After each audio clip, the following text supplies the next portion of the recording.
કગર પડી છે ભાઈ.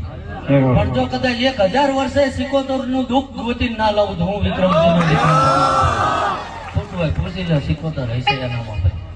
સાહેબ ભાઈ જા ભાઈ સવારમાં મારું મહેમાન કદાચ ઘરે પોકે અને વહેલા પરડીએ ઘોડે પલાણ નાખું ભાઈ. શું કહું? અને આ ડોશીની વાત પૂરી કરીને ના વળું તો એટલે હું વિક્રમસિંહ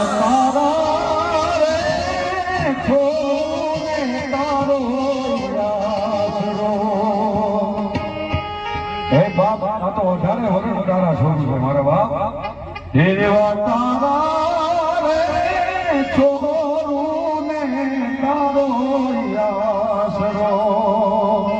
અને જો દે દાદા વાળનો નાખો થાય રે ઠાકર ના ઠાકર એવા તારા